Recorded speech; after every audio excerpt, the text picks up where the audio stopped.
passé entre 2021 et 2023, notamment les 80 et quelques morts. Il y a un débat juridique déjà qui s'est posé, mais am na tam ñuy ragal mu yeewaat fitna naka lañ ko nar a defee pour yow c'est quoi la meilleure démarche ba xëy na liñ ciy ragal yëpp du ci am. xam nga la meilleure démarche mooy lan. nit da ngay constant nit pour nga constant il faut nga am ay conviction ku am conviction il ne recule devant rien il ne tourne ni à droite. lu ñuy wax tappale le mot tappale j'ai jamais utilisé ça à la rajo le mot tappale tappale c'est aux antipodes des valeurs morales mooy lan am na loo gëm mais nga esquisser contourner bañ ko def lan moo am dans notre constitution il est bien écrit en préambule que la vie humaine est sacrée gëm nga loolu wala gëmoo ko. gëm naa ko. est-ce que gëm nga ni la vie humaine est sacrée. bien sûr. yàlla moo ma jox bakkan bi loolu yàlla moo ko njëkk a wax sax tuuti nga pour yow.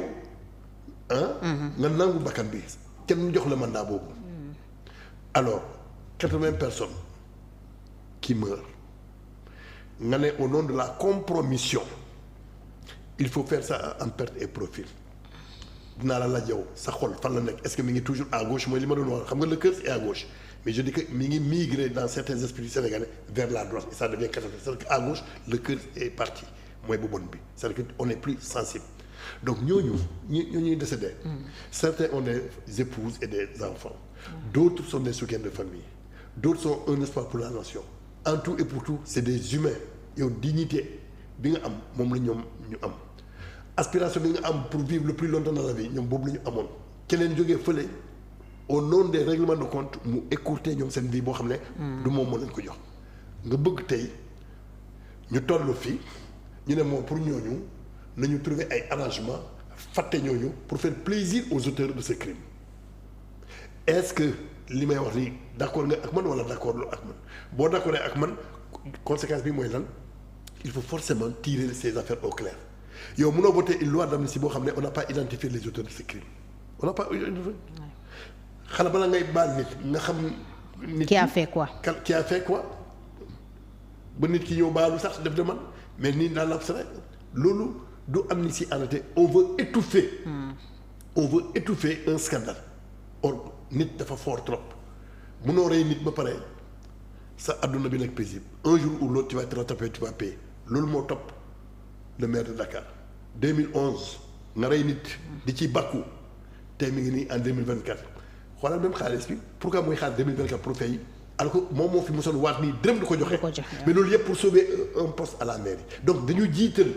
le pouvoir matériel au détriment du pouvoir humain c'est ça de toute façon c'est-à-dire qu'on est en train de banaliser la vie humaine banalisation boobu du am pour Barthélémy il va payer mais pour les 80 là on cherchera à identifier les responsables et ils doivent pouvoir répondre de leurs actes c'est le meilleur hommage qu'on puisse rendre à ces 80 personnes et à leurs familles ainsi que à la société sénégalaise pour que ëllëg képp ku fi jël nguur mu xam ni jël nguur n'est pas synonyme d'atrocité suñ ko defulee beneen affaire mooy am donc boobu yéen dañ ñu war a encourager au nom de la bonne gouvernance au nom de la transparence et au nom n'est-ce pas du respect de la sacralité de la vie humaine war ñu seetaan nit ay nit di rey 80 personnes bu pare ñu ne nañu tourner la page non seulement nañu tourner la page mais nañu xotti sa page bi parce que boo tourner page bi mën a def soit on déchire la page. alors qu'en sera-t-il du président Macky Sall par exemple suñu abroger la loi. du ma juge nañu abroger et en tirer les conséquences dafa am ay techniciens yoo xam ne dañu leen former loolu mooy seen liggéey man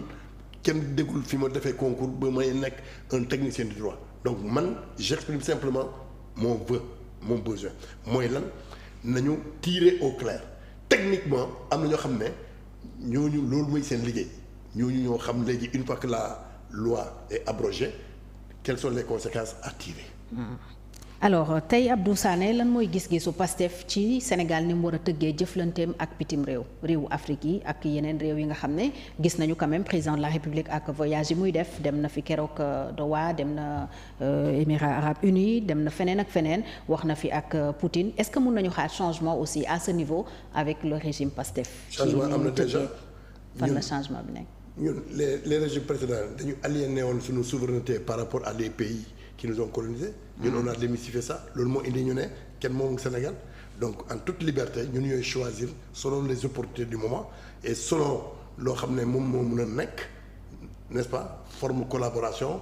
ak forme diplomatique bu ñu mën a développer avec tous les pays. lan moo ci vision PASTEF. c'est tout vision moom c'est simplement ça, promouvoir l'intégration africaine parce que ñun xam nañu ni ci schéma actuel benn pays mënul dem ci schéma actuel li mën a may africains yi ñu dem ensemble mooy ñu trouver des cadres de regroupement comme par exemple Union africaine et autres là ay CEDEAO les sous-ensembles. président sa war na dem Abuja ëllëg pour ñu mën leen renforcer. loolu moo indi ñu jël le professeur Ablaye Bathily pour mu jàppale ñu pour que ñu mën a convaincre nos parents du Niger, du Burkina et du Mali à réintégrer la CEDEAO parce que on sait carrément que les causes à l'origine de la domination européenne vis-à-vis de l'Afrique mooy l'Afrique était émiettée.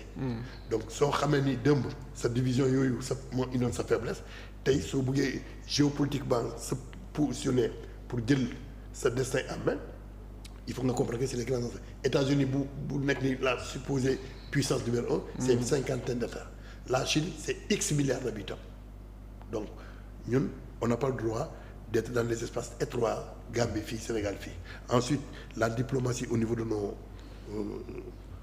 pays limitrophes moom lañu njëkk a seeti quand le pouvoir évolue muy Gambie muy Mauritanie muy Guinée-Bissau Mali et cetera muy Mali et cetera tout et tout alors que autrefois le Sénégal était fier de dire oui notre diplomatie c'est d'abord la France le Maroc l'Arabie Saoudite ñun on a dit la proximité dans un premier temps on parle de la proximité pour nous ouvrir aux autres te lépp lu ñu def ci fulla ak fayda côté boobu moom aussi il faut que ce soit clair un Sénégal respecté un Sénégal respectable un Sénégalais admiré et un Sénégal libre de ses options et de ses choix diplomatiques. Tey quels sont les défis principaux au plan international? Quels sont? Pour le régime défi yu gën a mag pour le régime actuel. mooy affirmer notre souveraineté et ensuite être ambitieux pour inverser les tendances d'une forme de dominé à dominant ñu indi pour ñu traiter les problèmes 50-50 il faut que mu leer parce qu'au départ on partait en termes de surga non léegi dama lay xoole comme yow ni ma war a xoole day mën a nekk noonu la mënul nekk on en tire les conséquences Sénégal bu démb ak Sénégal bu tey foofu la ñu wutee. Abdou Sané ñu ñëwaat ci Sénégalu tey ak opposition bi naka ngeen nar a cohabiter ak ñoom Abdou Sané. au plan ak opposition bi. loolu dafa nag en politique lu ñuy wax cohabiter. oui bokk soo waxee. waxal ci cohabiter mooy yem doole. bokk fi ngeen nekk cohabiter beneen affaire la de. non cohabiter au sens naka ngeen nar a nekkee ak ñoom tey. ci langue politique bi. est-ce que jëmu leen ci réduire l'opposition à sa plus simple expression wala di ngeen leen bàyyi ñu affirmer parce qu'une opposition aussi doit s'opposer mais beaucoup se posent la question à savoir tey Pastef am na tous les pouvoirs en main naka la nar a nekkee ak opposition wam. yaa ngi cité Macky Sall waroon nga wax ni je cite moom moo ne. réduire l'opposition à sa plus simple. ah mais on citation la. waaw ñëpp xam nañ ne loolu expression président Macky Sall da nga koy cité. waaw d'accord mais yow ñun mënuñu.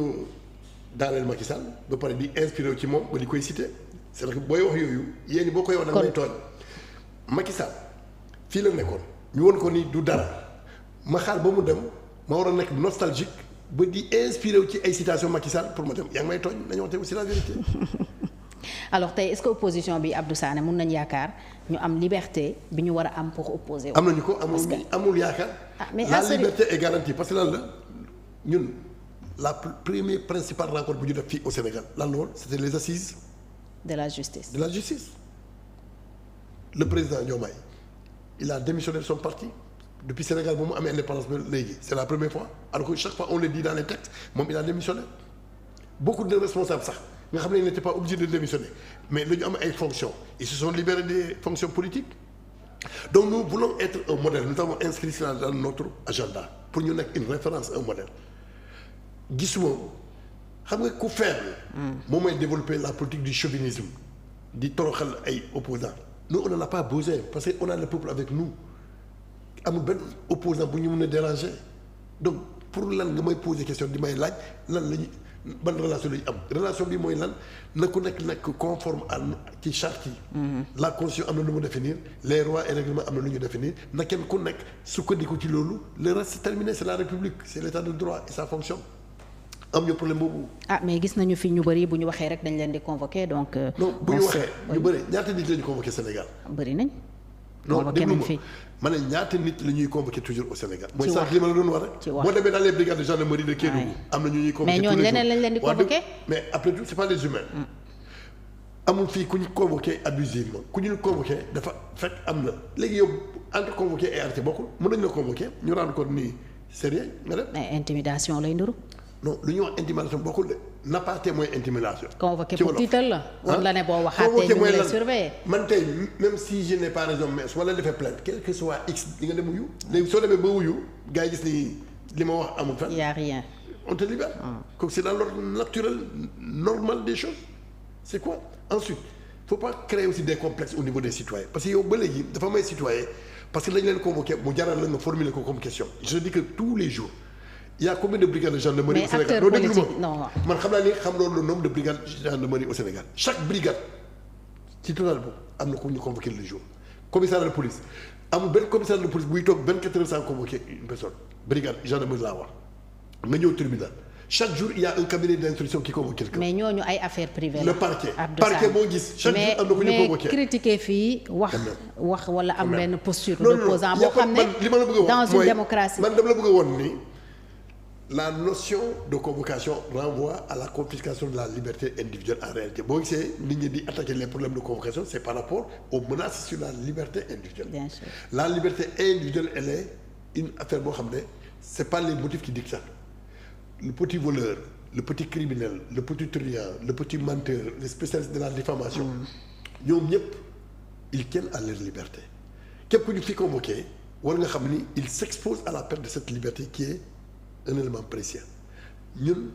encore une fois on ne s'immisce pas dans les affaires de la justice on ne s'immisce pas dans ces histoires-là on demande simplement na kenn ku nekk assumer lu muy wax wala position bu mu jël donc c'est simple yéen kay si vous voulez vraiment éviter ça dites aux gens encore une fois d'apprendre à respecter les uns et les autres d'apprendre à être assez responsable pour que nga wax loo xam ne dara lu ci fekk mais yéen du ngeen def loolu quand les gens parlent vous leur tendez le micro mu nekk du sensationnel réplique bu amee rek ñu ne way kii dañ ko convoqué mais heure bu mu doon bind yéen a ngi koy lire ci revue de presse yëpp mu nekk nii ak nii kooku ngeen di toroxal am na ay nit il a aussi le souci de préserver sa dignité et la sacralité aussi de son humanisme donc kenn amul droit violer la dignité de l'autre ba pare nga ne yow ku la convoqué rek muy nekk bruit képp ku ñu fi convoqué ça se justifie c'est fondé mais loolu yëpp on laisse ça entre les mains de ceux qui ont en charge le dossier. Donc vous réfutez toutes les accusations de peut-être manipuler la justice. Vous réfutez toutes les accusations de manipulation de la justice. accusation banaan de kii yow yaa ñu accusé mais de vos opposants man kay accusé wu ma leen. bëri nañ fi. bëri nañ fi Abdou Sané ñi mujjee wax ci affaire Barthélémy Dias. non du ma la limal mais toute la classe politique Abdou Sané. parce que parfois j'ai l'impression ni yow sa waxu bopp. ngay wéeru ci ay opposants yi existé non même pas mais dégg nañu démb ku mel ni manipulation justice mënul nag je te dis que on a fait les assises de la justice lan moo indi président démissionnaire de son parti. mais amagul changement parce qu'il faut être à équidistance. Abdou Sané li ngeen jàpp ci assises de la justice yooyu amagul lu ngeen ci mettre en œuvre donc ça reste. lan lañ ci doxal. lan moo doxul. non lan lañ ci doxal. wax ma lan ngeen mettre en œuvre. mais je dis que la première victoire. nga xam ne depuis indépendance ba tey ça fait combien d'années indépendance ba tey ça fait combien d'années laaj naa la ko 54 ans. am déet. loo xam ne benn président bu su ko def kii def la ko mu ne au nom du fait que moom il a un mandat pour être au service exclusif de tous les Sénégalais sans distinction de race d'origine ni d'ethnie ni de religion il démissionne de l'esprit partisan que constitue le parti. De ses responsabilités dans le parti. L'autre élément les procureurs et autres juges ñoom ñëpp on leur a demandé kenn ku nekk mu bañ a aliéner ses pouvoirs na ku nekk assumer ses responsabilités on a créé benn esprit nii. mais léegi am na yoo xam ne comme léegi on a une majorité ci la ñu ko mën a génne tout ce qui était loi constitutionnelle et organique sur le statut du magistrat période bu ñu def les assises on n'avait pas les moyens politiques de régler ça. Et avec cette kii là on va parachever le travail. Est-ce que mun nañu xaar par exemple ñu couper le cordon ombilical entre le parquet et le ministère de la justice? Non boobu en réalité c'est une fausse théorie. Parce que loolu c'est une fausse théorie. attente la bu forte depuis le régime du président Macky Sall ñu ngi ko doon ñaawlu. Un magistrat qui ne veut pas être libre. Même boo dissocié lii day def lu muy def c'est une question d'individu c'est pas une question structurelle. Les super pouvoirs du procureur aussi dans les procédures judiciaires Abdou Sané loolu. lan mooy super pouvoir. mais procureur tey bu la juge d'instruction mayee liberté provisoire si le procureur s'oppose tu restes en prison. mais am na fu mu koy fondé il faut apprécier argument bu muy joxe. le procureur fait appel même dans le dossier de Ousmane Sonko. ñaata yoon la joxoñoon ngeen loolu avec Mame Mbaye Niang le procureur dafa interjeté appel ba pare corser le dossier loolu moo indi ñu tëjoon Ousmane Sonko 6 mois avec sursis. fii la ñu gis aussi des procureurs mun naan nañu tëj Abdou Sané 3 ans gars yi ne libre de tout. oui le juge. ci procès. bul jël les exceptions comme mais règle. pour sécuriser les processus doon nañ xaar réforme boobu ci yéen en tout cas. et ci assises yi ñu bëri wax nañu ne joxoñ nañu loolu. moom laa la wax ma ne question de justice ci nit ki la c'est comme au niveau de la presse boo nekkee quelqu'un qui est amoureux de sa fonction tu préfères tout perdre ci privilège pour sauvegarder sa honneur daf la koy jaral boo nekkee une personne boo xam ne gëmoo sa bopp tu es prêt à tout pour préserver yow sa position kooku ça devient une affaire d'éducation et d'une question de personne. C'est une affaire de am na loo personne. xam ne du yaa ko mën a dugal sama bopp si sama éducation ak man nit sama melukaan nga tag cordon bi. donc on avait un problème de magistrat. et non de comprendre ma ne un problème d'individu te ça ne s'applique pas simplement aux magistrats ça peut s'appliquer à la police à la gendarmerie à la presse di nga gis journaliste boo xam ne comme yow mii tey xam naa Abdou terewul su Abdou defee lu mu warul def nga def ko à la une mais mu am keneen koo xam ne mais kay mu ne kooku sama xarit la. ñeme ma ko wax même su dee man maa njëkk a fekkee dinaa étouffé kooku ci nit ki la c'est-à-dire que nit ku nekk am na foo xam ne kenn mënu la changer. voilà c'est ce que je veux dire quoi c'est la personne elle-même boo nekkee un juge boo xam ne gëm nga probité ak orthodoxie ak équité amoo xarit doo xool kanam bi yow dossier bi ngay xool les faits ngay xool nga tranché mais boo nekkee beneen juge boo xam ne yow da ngay xool selon les visages pour nga mën a juger kooku kan moo ko mën a génne ci sa bopp on y peut absolument rien et on te dit que dans chaque corporation toujours day am ñoo xam ne nii la la preuve est là. pour lan moo indi code de la presse lan moo indi ay correct on s'est rendu compte qu'il y avait une pagaille te koo tudd mu naan la du man maay pagaille bi yow SCT mën nga ma tudd kenn pour ne ñi ñoo indi pagaille bi ba code de la presse am koo ci laal xuloo mooy am yow mii même boo ko xamoon da nga koy denc pour yow parce que lan la amoo courage pour joxoñ ñoo xam ne yaa ngi may accuser de. courage moom amoo ko say morom comprendre pour nga dutel parce que yaa ngi ragal defante bi di ñëw am tu te dis simplement xam naa ko sama biir mais mënuma ko wax léegi les gens parlent de façon générale oui il faut assainir la presse boo nee ñu commencé fan kenn du ci nangu dugg le peu bu Corrède def nii récemment Corrède ñeneen commencé nañu bëgg a dénigrer Corrède et les autres se taisent au lieu de soutenir le Corrède pour dire Corrède lu mu def ñun ñoo leen ko sant ñëpp noppi parce que yow bëggoo ku la mere que les bëggul et cetera tout loolu laa la wax c'est-à-dire que on est naturellement naafeq et quand on est naturellement naafeq ça devient ADN lay nekk. Et là, c'est la catastrophe. Donc, nous, on met actuellement le processus, et avec le temps, avec les nouvelles générations qui vont venir, progressivement, petit à petit, le bëri dinañ ko transformer